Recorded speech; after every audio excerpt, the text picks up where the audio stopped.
I had hoped we'd get to decide when and where to fight Archon. But you're ready for this. Wish me luck. Luck has nothing to do with it. Archon may have bested you on Asylum, but Valkorian's training changed you. You're powerful. More powerful than... Lana, you're missing the point. I'm what?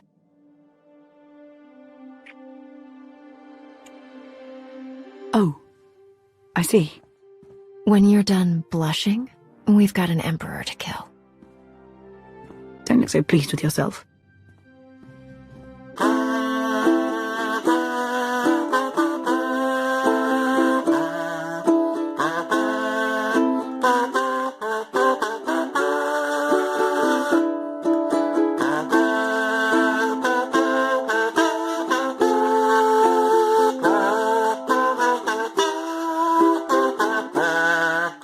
I'm sick and have limited time before my throat gives out, so we're talking about Star Wars and why I think it needs less pontificating on its own place in the pop culture lexicon and more Jedi ladies kissing Sith ladies. Fuck you, this is what we're doing. This video has spoilers for Rise of Skywalker, but let's be honest, it's not like you actually care. You guys know I love Star Wars. I've loved Star Wars ever since I saw The Phantom Menace as a little kid. Star Wars is right up there with Warcraft and Kingdom Hearts on the list of things that have been a major part of my formative years. That having been said, I find myself getting really disappointed with Star Wars in recent years. I used to latch on everything having to do with the property, but these days I tend to restrict myself to only the Old Republic. Some people find that weird because there's such a wide breadth of material. I mean, the Clone Wars is being revived. New series, new movies, look at all of it. And I agree, there's a lot of stuff there, but very little of it is actually interesting. The Clone Wars revival looks promising, unless Disney decides to make it more like the new movies, which are patient zero for the problem Star Wars has been having lately. It's a lot of deep lore, fandom, metagame nonsense, actively rewriting things that made sense to replace it with some more weird magic crap, and a cast of characters that can be summed up as a character from the old movies, but with a single quirk added. Nowhere is this more apparent than the main character, Rey. Her entire character can easily be summed up as, what if Anakin Skywalker was a girl and also a big dork? This hyperdrive blows are going to be pieces of us in 3 different systems. What'd you do? I bypassed the compressor. You fucking ripped it out like a common garden weed, you big dork. Don't look so pleased with yourself. Despite my dismissive tone, Rey is probably the most refreshing, interesting take on a common Star Wars archetype I've seen in years. She easily stands alongside Kreia and Lana Beniko as one of the best characters ever brought into the franchise, but unlike those two, she's in the main series, which means there's the constant threat of Darth Maul syndrome hanging over her fucking head for the next decade. They did it to Ahsoka, they'll do it to you. What I love about Rey is that she's unlike most other protagonists. She's not the chosen one, there isn't a big mystery behind her origins, there wasn't some special link to the previous characters, she's just a Force-sensitive person who happened to get caught up in the war by circumstance. Of course, people don't fucking like that because for some reason everyone thought they were gonna do the stupid I am your father thing again because... why? Real talk, why was it just assumed they'd do that shit again? Is it because protagonist with some stupid backstory twist was in both Empire Strikes Back and Knights of the Old Republic? Because it wasn't in most other Star Wars properties. Are Star Wars fans just incapable of thinking outside deep lore nonsense? Dumb question, I know. Hey, so this script was written before Rise of Skywalker came out, and I was not prepared for them to reveal that Rey was actually Palpatine's granddaughter, because for all the old garbage they recycle from the original trilogy and Knights of the Old Republic, I still foolishly believe there was some vestige of creativity in Lucasfilm's desiccated corpse. So that kind of renders all my opinions about Rey being a refreshing character rather moot, because they just did the same thing they did with everyone else, and then ended the story with her going on to train a bunch of new Jedi, which means next trilogy, Rey will be the washed-out aging hippie having to contend with the return of Darth Maul, again, and Ahsoka, and Revan, and then Anakin will hit her in the face with a stick. They also decided to make it so that Rey and Kylo Ren are literal soulmates. And out of all the dumb, stupid ideas that Disney could have possibly done, making Reylo canon was probably the dumbest of them all. Like, dude, that shit's just fucking gross. If there's one thing Disney managed to do, it was to achieve the title of most cursed and unhealthy attempt at romance in a series that includes a woman being trapped and threatened, quasi-incestuous makeouts, and one spouse strangling another. Also, the film is getting accolades for having the first gay kiss in the franchise, an accolade it doesn't deserve because the Old Republic beat them to it several years ago. Like, this is legit just a bald-faced fucking lie. Anyway, back to our regularly scheduled grumbling. This is part of why all that Rey is a Mary Sue garbage has always been so blisteringly stupid, stupid, because not only is Mary Sue a nebulous concept that can always be adjusted to fit an individual's personal dislikes in any given moment, but Rey is a Force-sensitive person. They're always on a certain level of overpowered to begin with. Luke had fucking perfect aim, Anakin had the reflexes of a god, fucking Revan was the single closest thing to a Mary Sue any fictional character will ever get, because not only is he powerful, he's described as a conduit of the Force, and other characters, including the ever-cynical Kreia, speak about him in reverent tones about how he's really just so cool, you guys. But people have a shit fit because, yeah, Rey has no lightsaber training and beat Kylo Ren in a fight. Yeah, it's fucking Kylo Ren, the single biggest wiener to ever enter the series, the Ross Geller of Star Wars, the Sith who gets shoved in a locker by the real Sith and gets his lunch credits stolen. You're enjoying this a little too much. I so rarely get to menace innocent young Jedi anymore. Rey beat up the Star Wars equivalent of the Tiki Torch guy, and people act like that's a fucking surprise? I mean, I'm not stupid. I know the cries of Mary Sue just amount to girl does something that advances the plot, and that's what made Gen X Star Wars fans have such a fucking conniption. The same people who see Jar Jar and immediately break down in fucking tears. And that's what makes it so difficult to talk about these movies with anything other than tongue baths. The new Star Wars movies are currently the scapegoat of the day for sad internet baby Nazis for having a lady Jedi in it, and also for the black-clad fascist that rants about degenerates being, stopped. And I don't want to risk people thinking that's why I don't like the new movies. Despite my distaste for these movies, I absolutely love Rey. She's one of my favorite characters alongside Kreia and Lana Beniko. The new movies introduce a wide variety of new characters and even breathing life into old characters who were previously dull as crap. This is the first time I ever thought Luke, Han, or Leia were interesting, as they all broke out of the mold they'd originally been stuck in and exacerbated by the series' insistence on retreading their ground. That's all good stuff. But where they tend to bore me is with literally everyone else. Oh look, the villains are another galactic empire. It's another emperor. Oh wait, never mind, it's the old one again. It's another meditation on the way capitalism embeds fascism. Thanks for that ice-cold take on the carnivorous and parasitic nature of monolithic corporations, Disney. Okay, I'm being unfair. Let me explain a little deeper for those not aware. In The Last Jedi, there's a casino city where a bunch of wealthy people hang out called Canto Bight. And when the movie gets there, Rose Tico pretty much looks into the camera and explains that the people there got so wealthy by selling weapons to both the Republic and the First Order. Now, this moment was taken as a revolutionary step for the franchise because the characters pretty much go, "There is no ethical consumption under capitalism," and BreadTube busted a nut over it. But where it tends to lose me is that this isn't new or unique. Canto Bight is basically a Disneyfied version of the Hutt Cartel from the Old Republic, or the Trade Federation from the prequel trilogy. Remember those guys? Corporate overlords who held an entire planet hostage because the government was gonna raise their taxes? There's a fucking scorching hot take for you. We're gonna raise your taxes a bit. Okay, guess we'll massacre these innocent people on some random planet then. The death toll is catastrophic. Fucking death toll? It's taxes! Will someone tell Space Amazon to chill the fuck out? Canto Bight is an objectively good scene that suits the story perfectly, but I never personally clicked with it because I already liked The Phantom Menace. I didn't need an abridged version of it, and since this one scene was shown to make or break the film for a lot of people, it warranted a mention. I know the big gimmick of the films is that the First Order or the alt-right, the Galactic Empire's Nazis playing big bad fascists dress up in their literal grandfather's old clothes, but that gimmick runs its course after one movie, and most of The Last Jedi is spent trying to make Darth Wedgie look as much like a tragic character as possible, but then pulling back at the end, and I'm getting Yellow Diamond vibes here. Like the producers are fighting over what to do with not Jason. One wants to just make him a villain, and the other wants to do the Darth Vader, "I know there is good in you" bit, and I'm not into it. Maybe I would have been into it like 10 years ago, but now it's so boring. Though I do have to say that for all my complaints, Adam Driver gives the kind of performance that really makes me miss Hayden Christensen. Hold on. This whole operation was your idea. This is my problem with Star Wars. Too many times the series just rehashes the exact same plot with different seasoning. The Civil War trilogy, the 2D Clone Wars cartoon, Knights of the Old Republic 1, Rebels, Resistance, the First Order trilogy, they all follow the exact same story. Plucky underdog everyman rebels fighting against the evil empire. I'm sure the kids are gonna love it, but for me it's just not fun the 7th time around. And I get the feeling that's the entire motive here. To remake the old movies so that the kids develop their nostalgia filter for Disney-branded films instead of expecting them to watch old films from the 80s that only aging Gen Xers actually enjoy. The Clone Wars trilogy were a little bit different, looking at the way the privileged and high-class organizations become corrupt and leave themselves weak to take over by fascists, and The Last Jedi tried to mimic that, but in The Last Jedi, the people who are responsible for the fascist takeover are war profiteers and self-entitled little brats, completely separate from the quote-unquote good guys. In the Clone Wars trilogy, the people responsible were the Jedi.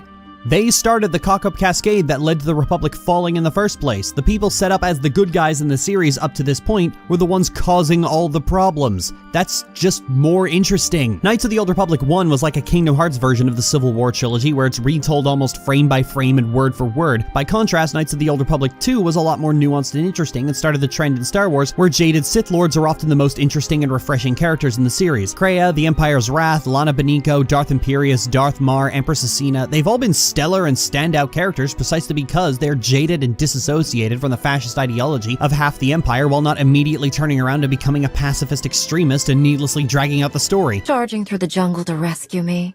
How romantic. Don't forget the part where I wring the Chancellor's neck. You can argue about the quality of these stories, and it varies wildly, but at least they explore new territory and do new things. By contrast, the sequel trilogy spends way too much fucking time pontificating on the cultural significance of Star Wars and fandom to the point that Luke's entire character arc in The Last Jedi may as well be a YouTube video titled, "Your Headcanon About Luke is Garbage and Here's Why," which, by the way, I'm currently 50% of the way through the script for. And while I'm all for deconstructing fandom, that's a deconstruction that should have ended with The Force Awakens. Picking it back up and dragging it over the coals again in The Last Jedi always felt like a wasted opportunity. Funnily enough, The Old Republic serves as a microcosm of Disney's Star Wars properties with the onset of Rebels, Resistance, and The Mandalorian. See, in SWTOR, you have 4 Force-using classes and 4 Force-blind classes, and the good stories are found in the Force-using classes because of course they are. It's fucking Star Wars. Oh, do you want to be a smuggler or an Imperial agent? Well, here you go. Let me know when you're ready to play a real character. While the game has 8 characters, the story after the class campaigns is explicitly written with the Jedi Knight and Sith Warrior in mind, and the other 6 are just kind of hanging out. Meanwhile, I lost interest in Resistance almost immediately at this line in the trailer. Can you imagine what it's like to be an ace pilot? No. Because this is Star Wars, not fucking Top Gun. I'm reminded of how some people claim the heart of Star Wars is the space battles. Now, if you're someone who believes that, who believes the heart of Star Wars is the short scene in the Death Star trench, I'd like to ask what mirror universe you're actually from. Because here in the real world, this is the heart of Star Wars.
deceived. And now your republic shall fall. That's Star Wars. If you don't have a lightsaber being swung at another lightsaber, you're not Star Wars. You're just Star Trek with less big lesbian energy. The robot has been neutralized. May I leave now? If I were making a Star Wars story, I wouldn't prioritize space battles. What I would prioritize is swinging a lightsaber, throwing shit with the Force, lightning, choking a whelp, freeing slaves, Jedi ladies kissing Sith ladies, punching corrupt politicians, killing corrupt politicians, and maybe, if there's time, talk about the systemic rot inherent to capitalist democracy. Or just throw Space Bezos off a cliff. You don't fixate on being an ace pilot or a bounty hunter, you fixate on being a Jedi or a Sith or both, cause screw you, because that's who drives the story of Star Wars. The Republic and the Empire are built around the ancient rivalries between the Jedi and the Sith, and that's why they keep coming back and starting this shit all over again. In SWTOR, that is the central theme, and even the non-Force using classes are built around how they manage their day-to-day lives when space wizards keep tearing the galaxy apart over who uses a space magic better. And it's the first time the non-lightsaber characters in Star Wars have been anything close to interesting. Scrubbing that away just to create the watered-down environment of plucky underdog rebels against the Space Authority Part 20 and continuously contriving reasons for this to keep happening are not actually making anything better. The Force Awakens goes as far as to destroy the Republic simply because the two sides being on an equal footing doesn't gel with the underdog fantasy. It's boring. Likewise with the deep lore fandom metagame nonsense like, how did they get the Death Star plans? Or, what's Han Solo's story? When a sensible person would respond to that with a resounding, who the fuck actually cares? And in the case of Solo, that's exactly what people did, because as much as hardcore fandom likes to pretend otherwise, filling in the backstory for every single character is a stupid fucking idea. It'd be like trying to make a sequel to Harry Potter and deciding that instead of focusing on the core fundamental element that made that story work in a kid and his best friend growing up together, they decided to just hyperfixate on a different Dark Lord this time around and fill in all the continuity and backstories for characters that nobody asked for. And come on, Warner Brothers would never do something stupid like that.